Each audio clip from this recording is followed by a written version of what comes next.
Hello दोस्तों, कैसे हैं आप सभी। उम्मीद करता हूँ अच्छे होंगे, घर पे होंगे, स्वस्थ होंगे। जीएस एकेडमी के इस चैनल पे आपका स्वागत है। आज करंट अफेयर सीरीज 20 लाया हूँ। बीच बीच में कभी कभी नेटवर्क चला जाता है, प्रॉब्लम होती है नेट का, इस वजह से मैं वीडियो नहीं डाल पाता, इसके लिए क्षमा प्रार्थी हूँ। लेकिन रेगुलर लाने की कोशिश करता रहूँगा वीडियो। बस वीडियो से अपना प्यार बनाए रखिए, अधिकतम शेयर करिए। और हम लोग चलते हैं आज करंट अफेयर सेशन 20। पूरा वीडियो देखिएगा, चूँकि अच्छे करंट ला रहा हूँ। अब कोशिश कर रहा हूँ कि द हिंदू को अप्रोच किया जाए, द हिंदू से करंट निकाला जाए और बेहतर करंट निकाला जाए। अतः लगातार देखिएगा, अब पूरा वीडियो देखिएगा तभी फ़ायदा है। और बार बार देखिएगा। इसका PDF हम टेलीग्राम चैनल पर डाल देते हैं, वहाँ से आप लोग इसके PDF को निकाल सकते हैं, नोट डाउन कर सकते हैं, लगातार पढ़ते रहिए। चलिए आज हम पहले क्वेश्चन देखते हैं सेशन 20 का। प्लाज्मा एनरिचमेंट टेक्निक एक टेक्निक अभी हाल में प्रचलित है भारत में। प्लाज्मा एनरिचमेंट टेक्निक, इसको शॉर्ट में पेट लिख सकते हैं, हाल ही में चर्चा में है। इस तकनीक का प्रयोग करके कोविड-19 से पीड़ित गंभीर व्यक्ति का इलाज किया जाएगा। यानी कोविड-19 से जो पीड़ित व्यक्ति हैं, कोरोना वायरस से जो पीड़ित व्यक्ति हैं, अगर गंभीर मामला है तो प्लाज्मा एनरिचमेंट टेक्निक का प्रयोग उनके लिए किया जाएगा। इस टेक्निक को अलाउ करने वाला पहला जो केंद्र शासित प्रदेश है, जो भी राज्य है, वो दिल्ली है। वैसे अब केंद्र सरकार ने भी इसकी मान्यता दे दी है प्लाज्मा एनरिचमेंट टेक्निक का। इन पहला राज्य है दिल्ली जिसने इस टेक्निक का प्रयोग कोरोना वायरस के गंभीर व्यक्तियों के लिए कर रहा है। तो प्लाज्मा एनरिचमेंट टेक्निक आपको याद रखना है। पहला राज्य किसने अपनाया? दिल्ली। अब केंद्र सरकार ने भी इसकी मान्यता दे दी है। चलिए दूसरे करंट पर हम लोग आते हैं। Call doc app. Call doc मतलब डॉक्टर है, और कॉल मतलब कॉल आप कर सकते हैं। तो कॉल मतलब फ़ोन का कॉल, डॉक मतलब डॉक्टर, ऐप। एक कॉल डॉक ऐप विकसित किया गया है। इसके माध्यम से दूर दराज के कोरोना से पीड़ित व्यक्ति अपना संपर्क सीधे डॉक्टर से साध सकता है। मतलब दूर दराज में जो व्यक्ति को लग रहा है कि हम कोरोना वायरस से पीड़ित हो सकते हैं, बुखार आ रहा है, सर्दी आ रहा है, छींक आ रही है, या जिनको पता भी चल चुका है कोरोना से पीड़ित हैं, उनको अपने दूर दराज के इलाके में क्वारंटाइन किया गया है, तो पटना के डॉक्टर से मान लीजिए संपर्क करना है, कहीं और के डॉक्टर संपर्क करना है, तो अगर ये ऐप चलाया जाए तो सभी लोग इससे डॉक्टर से जुड़ सकते हैं। लेकिन हालांकि मैं बता दूं, इस ऐप का विकास दिल्ली सरकार ने किया है। इस ऐप को लॉन्च किसने किया है? दिल्ली सरकार ने किया है। पूरे देश में इसको लागू होना चाहिए, क्योंकि भारत में संसाधन की कमी है, हॉस्पिटल्स की कमी है, डॉक्टर्स की कमी है शुरू से ही, और बहुत बड़ी जनसंख्या है। हालांकि हमारे प्रधानमंत्री के उचित फैसला से कोरोना वायरस फैलने से बहुत दूर दराज तक रुक गया। ये बहुत ही सराहनीय कदम है लॉकडाउन की वजह से।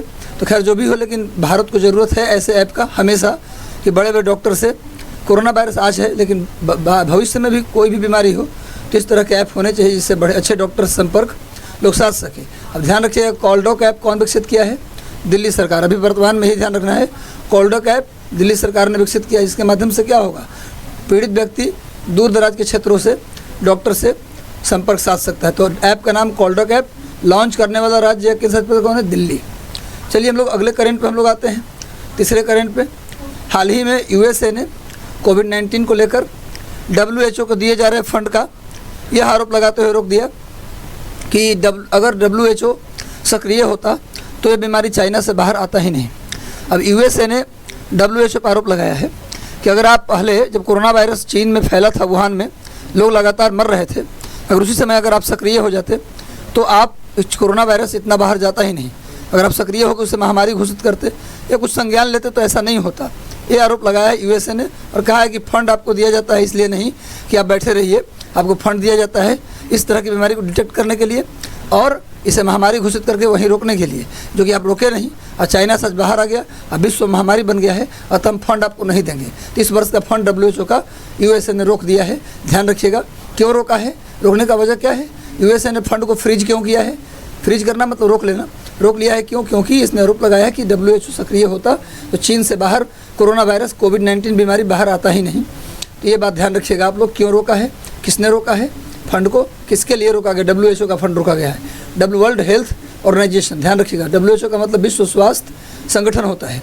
अगले करंट हम लोग आते हैं। आंध्र प्रदेश सरकार के इस निर्णय को हाईकोर्ट ने खारिज कर दिया है, जिसमें आंध्र प्रदेश सरकार ने अपने स्कूल में इंग्लिश मीडियम में पढ़ाई अनिवार्य कर दिया था। अभी आंध्र प्रदेश की सरकार ने एक निर्णय लिया था कि अब हर जो जितने भी स्कूलिंग हमारा है 1 to 10, ये सभी स्कूल के जितने भी पाठ्यक्रम है उसको अंग्रेजी मीडियम में कर दिया जाए। इसका वजह यह था कि आजकल जनरली देखिए तो हर एग्ज़ाम में अंग्रेजी का ही बोलबाला है। आगे जाइए तो हर प्राइवेट सेक्टर के जॉब में भी अंग्रेजी की ज़रूरत ही होती है, तो हर जगह अंग्रेजी ही है ज़्यादातर। ये दुर्भाग्य है देश का कि अंग्रेजी है, देसी भाषा का ही प्रोत्साहन मिलना चाहिए। तो इसने भी देखा कि भाई अगर बदल नहीं सकते कुछ तो एक काम करते हैं, जो सिस्टम चल रहा है उसी में हम कुछ काम करते हैं। तो इसने कहा कि भैया जो सिस्टम चल रहा है, अंग्रेजी मीडियम के हर जगह जॉब है, अंग्रेजी मीडियम का हर जगह बोलबाला है, तो ऐसा करते हैं कि बच्चों की पूरी पढ़ाई अंग्रेजी में ही कर देते हैं। हम तो हिंदी को बदल नहीं, हिंदी तो ला नहीं सकते, तमिल ला नहीं सकते, तेलुगु ला नहीं सकते। आंध्र प्रदेश में हालांकि तेलुगु भाषा है, आंध्र प्रदेश में कौन सी भाषा बोली जाए? तेलुगु। तो हम तेलुगु तो अप्लाई कर नहीं सकते, वो जो भी करेगा सेंट्रल गवर्नमेंट, तो अपने यार जो मेरी क्षमता के अंदर है वो कर सकता हूँ। तो इसने क्या कर दिया, पूरी पढ़ाई को, स्टेट की पूरी पढ़ाई को अंग्रेजी मीडियम में कर दिया था। लेकिन उसके खिलाफ हाई कोर्ट में दिया गया याचिका, तो हाई कोर्ट ने उसे क्या कर दिया, इस निर्णय को, आंध्र प्रदेश के सरकार के इस निर्णय को कि पूरी पढ़ाई अंग्रेजी मीडियम में होगी स्कूल की, इसको रद्द कर दिया है। तो आंध्र प्रदेश सरकार ने निर्णय लिया था कि स्कूल की सारी पढ़ाई अंग्रेजी में होगी, लेकिन हाई कोर्ट में याचिका देने के कारण हाई कोर्ट ने इस व्यवस्था को सही नहीं पाया और इसे रद्द कर दिया। तो ध्यान रखिएगा इस बात को आप लोग। तो आंध्र प्रदेश सरकार ने भी निर्णय लिया। क्वेश्चन आएगा कि इंग्लिश मीडियम स्कूल में, अपने स्कूल की पढ़ाई को इंग्लिश मीडियम करने वाला राज्य कौन है? तो आंध्र प्रदेश। लेकिन इसको रद्द कौन किया? हाई कोर्ट ने रद्द किया है। चलिए हम लोग आते हैं अगले करंट पे। कोविड-19 को लेकर सरकार ने संस्कृत विश्वविद्यालय, आयुर्वेद संस्थान, Indian system of medicine and homeopathy की स्थापना को लेकर संसदीय चर्चा फिलहाल रोक दिया है। अभी सरकार का प्लान था कि संस्कृत विश्वविद्यालय स्थापित किया जाए नेशनल लेवल का, आयुर्वेद संस्थान स्थापित किया जाए और Indian system of medicine and homeopathy की संस्थान की स्थापना की जाए। ये तीनों स्थापना करने पर विचार संसद में हो रहा था, लेकिन कोविड-19 कोरोना वायरस को लेकर इस पर संसदीय चर्चा को हाल में रोक दिया गया है। तो तीनों याद रखना है, सरकार क्या स्थापित करने वाली थी? संस्कृत विश्वविद्यालय, आयुर्वेद संस्थान, Indian system of medicine and homeopathy, इसको रोका गया है अभी कोरोना वायरस को लेकर। अगले करंट पे हम लोग आते हैं। कोविड-19 बीमारी में हुए लॉकडाउन में, कोविड-19 बीमारी जो है उसमें जो लॉकडाउन हुआ है उसमें वर्क फ्रॉम होम के दौरान निजी और सरकारी क्षेत्र में बड़े पैमाने पर डाटा ट्रांसफ़र के लिए जूम ऐप का प्रयोग हो रहा है। अभी क्या हो रहा है कि जैसे आप देखे होंगे कि अभी हमारे प्रधानमंत्री जी ने कहा था कि लॉकडाउन रहिए, अगर हो सके तो कोई काम अगर है तो घर से ही करिए, सोशल डिस्टेंसिंग यानी आपस में एक दूसरे से दूरी मेंटेन करके रहिए। तो जो भी काम अगर वर्क है आपका ऑफिस का, अगर घर से कर सकते हो घर से ही करिए। तो लोग घर से, वर्क फ्रॉम होम, घर से लोग काम कर रहे थे। और उसके लिए जैसे मान लीजिए कि ऑफिस में हम काम कर रहे हैं और ऑफिस के किसी और स्टाफ को शेयर कर रहा है कोई डॉक्यूमेंट, तो जूम ऐप के थ्रू लगातार लोग इस काम को कर रहे थे। लॉकडाउन में जो वर्क फ्रॉम होम था, घर से लोग काम कर रहे थे, तो एक दूसरे को डाटा ट्रांसफ़र जूम ऐप से कर रहे थे। अब इसे सुरक्षित नहीं बताया गया। केंद्र सरकार ने, एजेंसी जो है उसने कहा है कि अभी सुरक्षित नहीं है, इससे डाटा लीक होने की संभावना है। सरकार ने इस ऐप को सावधानी से प्रयोग करने की सलाह दी है। सरकार ने कहा है कि अब इस ऐप का प्रयोग आप करें, लेकिन सावधानी से करें, नहीं तो आपका डाटा जो ट्रांसफ़र करते हैं ये लीक हो सकता है। तो जूम ऐप ध्यान रखिएगा, जूम ऐप से लोग डाटा ट्रांसफ़र का काम कर रहे थे वर्क फ्रॉम होम के दौरान। तो भैया इस पर, इसको सरकार ने आगाह किया कि करिए यूज, पर सावधानी से करिए। चलिए हम लोग आगे आते हैं। CSIR के भावनगर स्थित केंद्रीय नमक एवं समुद्री रसायन अनुसंधान संस्थान, CSIR का एक पार्ट है जो गुजरात के भावनगर में स्थित है। CSIR का एक भाग है जो गुजरात के भावनगर में स्थित है, उसका नाम है केंद्रीय नमक एवं समुद्री रसायन अनुसंधान संस्थान। ये CSIR का ही पार्ट है, केंद्रीय नमक एवं समुद्री रसायन अनुसंधान संस्थान भावनगर। इसने N95 से भी सुरक्षित मास्क तैयार किया है। इसने क्या किया है, N95 जो मास्क है उससे भी ज़्यादा बेहतरीन मास्क तैयार किया है जो प्रभावी तरीके से कोरोना वायरस को ख़त्म कर देगा। इस मास्क की मोटाई 150 माइक्रोमीटर है, जो 60 नैनोमीटर या उससे अधिक बड़े किसी भी वायरस को नष्ट कर सकता है। 60 नैनोमीटर या उससे अधिक बड़े कोई भी वायरस हो। अब जानते हैं कि कोरोना वायरस का आकार जो है 80 नैनोमीटर से 120 नैनोमीटर के बीच होता है। तो कह रहा है कि 60 नैनोमीटर उससे बड़े जितने भी हैं वायरस, उस सब को ख़त्म कर देगा ये मास्क, ऐसा होगा। तो N95 से भी ज़्यादा प्रभावी मास्क कौन विकसित किया है, ये क्वेश्चन आ सकता है। केंद्रीय नमक एवं समुद्री अनुसंधान संस्थान, ये किसका भाग है? CSIR का भाग है। कहाँ का संस्थान ने किया? भावनगर का। क्या तैयार किया है? N95 से भी बेहतर मास्क तैयार किया है, जिसका जो मोटाई है 150 माइक्रोमीटर है और 60 नैनोमीटर से अधिक के वायरस को भी ये मार सकता है। तो याद रखिएगा। और इसे कोरोना वायरस का जो आकार है मैं बता दूं 80 नैनोमीटर से लेकर 120 नैनोमीटर के बीच होता है, इसको ध्यान रखिएगा। चलिए हम लोग अगले करंट पे आते हैं। पल्स पोलियो पैटर्न के समान बिहार सरकार ने डोर टू कैंपेन कोरोना जांच का फैसला किया है। पल्स पोलियो पैटर्न में जैसे आप जानते होंगे कि गांव में जो सार्वजनिक स्थान होता था, स्कूल वगैरह, पल्स पोलियो का अभियान चलाया जाता था, वहाँ बच्चे पहुँचते थे, सबको ड्रॉप पिलाई जाती थी। आपने देखा होगा, याद होगा, कुछ दिन पहले चलाया जाता था। अब भारत हालांकि पोलियो से मुक्त हो चुका है, WHO ने भारत को पोलियो मुक्त घोषित कर दिया है। पहले पल्स पोलियो के बहुत सारे रोगी होते थे, पैर डैमेज हो जाता था, हाथ डैमेज हो जाता था, हर गांव में लगाया जाता था कैंपेन ड्रॉप के लिए। इसी तरह से पल्स पोलियो के सामान्य बिहार सरकार ने, ध्यान रखिएगा, बिहार सरकार ने डोर टू डोर कैंपेन, पूछा जाए कि door to door campaign corona virus को लेकर पल्स पोलियो जैसा अभियान किसने चलाया, तो बिहार सरकार, ध्यान रखना है, बिहार सरकार ने चलाया।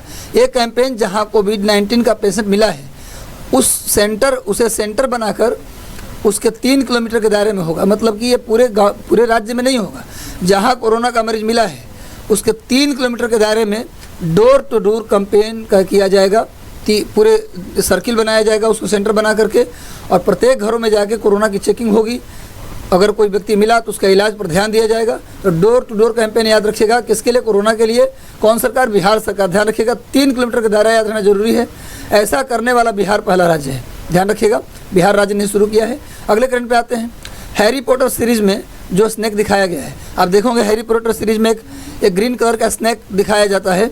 बिल्कुल वैसा ही दिखने वाला एक नई सांप की प्रजाति का खोज अरुणाचल प्रदेश में किया गया है। अरुणाचल प्रदेश में जैसा हैरी पॉटर में दिखाया गया था सांप, वैसी ही प्रजाति खोजी गई है। इसलिए इस सर्प का नाम जेके रोलिंग फिक्शन के को फाउंडर, ध्यान रखिएगा, इस सांप चूँकि जेके रोलिंग सीरीज की तरह सांप दिखता है जो अरुणाचल प्रदेश में मिला है, इसीलिए इस सांप का नाम जेके रोलिंग फिक्शन के को फाउंडर सेल्जर स्लाइथरीन के नाम पर रखा गया है।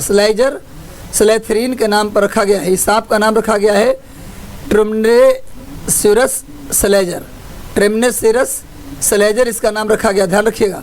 यह है जेके रोलिंग फाउंडेशन के को फाउंडर स्लेजर स्लाइथरीन, इनके नाम पर रखा गया है इसका नाम ट्रिमेनोसॉरस स्लेजर, ध्यान रखिएगा। इसका नाम, सांप का नाम यही दिया गया है।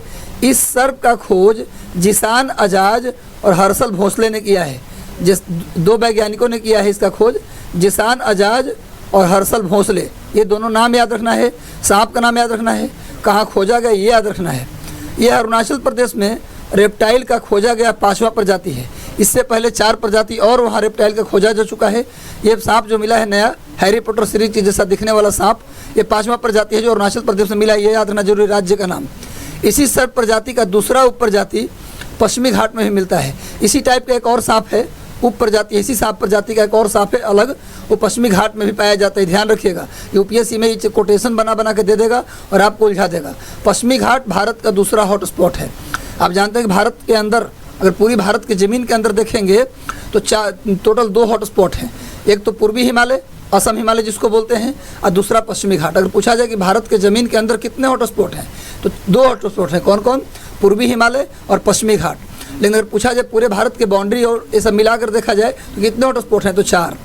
एक हमारा कौन है भैया? एक तो पूर्वी हिमालय है, दूसरा पश्चिमी घाट है, तीसरा भारत और भूटान के सीमा पर है, और चौथा भारत और म्यांमार के सीमा पर। तो कुल अगर बाउंड्री पर, बॉर्डर पर स्थित को भी मिला लें तो टोटल 4 हॉट स्पॉट हैं। एक भारत भूटान का सीमा, दूसरा भारत म्यांमार का सीमा, और 2 कंप्लीट इंडिया में, एक पूर्वी हिमालय और दूसरा पश्चिमी घाट। तो टोटल 4 हैं। पूछा जाए एकदम भारत भूमि के अंदर कितने हैं, तो 2। वैसे बाउंड्री वाला मिला ले तो 4 हैं। तो हॉट स्पॉट 4 है, उसमें पश्चिमी घाट भी एक हॉट स्पॉट है जो इस टाइप के प्रजाति का सांप वहाँ भी मिलता है। पश्चिमी घाट वैसे बता दें कि पश्चिमी घाट पर्वत का उदाहरण नहीं है। पश्चिमी घाट जो है वो पर्वत पठारों का किनारा है। पर पठारों, पूछा जाए पश्चिमी घाट क्या है, तो मार्जिन ऑफ प्लेट्यू है, पठारों का किनारा है, ध्यान रखिएगा। अगले करंट में हम लोग आते हैं। IIT जोधपुर ने N95 मास्क को दोबारा प्रयोग करने की तकनीक विकसित की है। ध्यान रखिएगा, IIT जोधपुर ने, जैसे N95 एक बार यूज हो जाए, ख़त्म हो जाए उसका वैलिडिटी, तो उसके बाद दोबारा उसको यूज कर सकते हैं। तकनीक किसने विकसित किया है? IIT जोधपुर ने। इसको ध्यान रखिएगा। इससे न सिर्फ आम जनता को बल्कि डॉक्टरों को भी लाभ होगा। इलाज करने वाले डॉक्टर जो लगाते हैं उन्हें N95 मास्क ही लगाते हैं। अगर वो यूज हुआ, दोबारा यूज होने लगे, रीयूज, तो सरकार को इसकी कमी जो पड़ रही है वो सप्लाई करने की ज़रूरत नहीं पड़ेगा और दोबारा हम इसका यूज कर सकते हैं। तो बहुत फ़ायदेमंद होगा, संसाधन का बचत होगा, और जो आपूर्ति में कमियां आ रही होगा उस पर भी हमारा नियंत्रण होगा। तो आज हम लोग 10 करंट देखे, अच्छे करंट। इसमें 90% करंट हिंदू से निकाला गया है और कोशिश कर रहा हूँ कि हिंदू अखबार से ही करंट आपको दिया जाए, और भी अखबार इंडियन एक्सप्रेस और कई सारे बेहतर अखबार हैं वहाँ से लाया जाए, ताकि हर लेवल का एग्जाम में फ़ायदा हो। बस वीडियो के साथ प्यार बनाए रखिए। वीडियो कैसा लगा आपको कमेंट में ज़रूर डालें, बहुत अच्छा लगा हो इसको अधिकतम शेयर करें, प्लीज़ शेयर करें इसको, आपका शेयर ही मेरी पूंजी है, तो अधिकतम शेयर करें। अगर अभी तक चैनल को सब्सक्राइब नहीं किया है तो सब्सक्राइब कर लें, बेल आइकन दबा दें ताकि हर दिन का नोटिफिकेशन मिलता रहे। कोशिश करूंगा कि आपके लिए वीडियो रोज़ लाता रहूं। ऑल द बेस्ट बच्चों, अपना ध्यान रखिए। फ्रस्ट्रेट और नर्वस होने की जरूरत नहीं, लॉकडाउन में कभी बिल्कुल बोर होने की जरूरत नहीं है, इसको अवसर में बदलिए। आप मेरे चैम्प्स हैं, आप बेहतर हैं। जो आप हैं वो कोई नहीं है, हर इंसान अपने आप में बेहतर होता है, बस मुकम्मल प्रयास करने की ज़रूरत है। लॉकडाउन खुलेगा, सारी वैकेंसी आने वाली है, बस लगे रहिए। जो लगा रह गया सिलेक्शन उसका होगा, श्योर होगा। बस आप लॉकडाउन का पूरा यूज करिए अपनी पढ़ाई के लिए। All the best, thank you very much, God bless you, ध्यान रखिए।